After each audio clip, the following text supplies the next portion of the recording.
Assalamualaikum warahmatullahi wabarakatuh. Perkenalkan, saya Abian Oktorio Nugroho Putra, seorang siswa SMA berkebangsaan Indonesia. Pada kesempatan kali ini, saya ingin membawakan sebuah hal yang sering kita dengar, namun jarang kita rasakan. Hal itu bernama keadilan. Hukum seharusnya menjadi pelindung bagi mereka yang lemah, pengingat bagi yang kuat, dan pencalon bagi siapapun yang tersesat. Tetapi kenyataannya, hukum seringkali berjalan tidak seimbang. Mereka yang memiliki kuasa bisa melangkah dengan mudah, sementara yang tak punya apa-apa harus pasrah di bawah bayang-bayang pasar. Kita sering bilang bahwa hukum itu buta, namun sekarang seolah-olah kebutuhannya bisa memilih arah. Ia melihat siapa yang berbicara, tapi enggan melihat apa yang benar. Pasal seharusnya menjadi pelindung, malah berubah menjadi alat untuk menekan.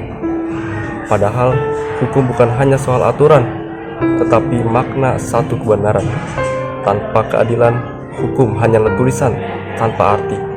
Tanpa nurani, ia hanyalah sistem tanpa arah. Dan tanpa empati, ia hanyalah harta kekuasaan tanpa jiwa. Hukum yang adil tidak memandang siapa yang berbicara, tapi heran dan apa yang menegakkan yang benar. Ia tidak sibuk untuk mencari siapa yang bersalah, tetapi berusaha untuk memastikan tidak ada yang disalahkan tanpa sebab.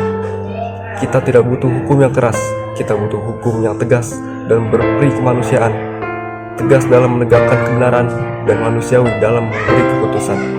Selama keadilan masih diperjualbelikan, selama kebenaran masih bisa dibungkam, selama itu juga hukum akan kehilangan maknanya. Tetapi saya percaya keadilan tidak akan mati. Ia hanya tertidur menunggu kita membangunkannya, karena hukum yang berkeadilan tidak lahir dari kekuasaan, tapi dari keberanian dan hati yang tulus memperjuangkan kebenaran. Karena hukum tanpa keadilan hanyalah kekuasaan tanpa moral, dan bangsa tanpa keadilan hanyalah kumpulan manusia tanpa arah.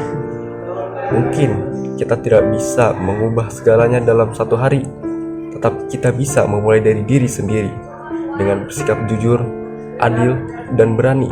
Selama hati masih hidup dan nurani masih menyala, maka hukum yang berkeadilan akan tetap hidup di antara kita semua. Pada akhirnya, keadilan bukan sekedar kata di atas lembaran, tetapi nafas dari hati yang menjunjung kebenaran. Bukan soal siapa yang berkuasa, melainkan siapa yang jujur menjaga rasa. Sebab hukum sejati tak akan lahir dari takut atau paksaan, melainkan dari hati yang menuntun langkah menuju keadilan. Saya Abian Oktorio Nugroho Putra, sekian dan terima kasih.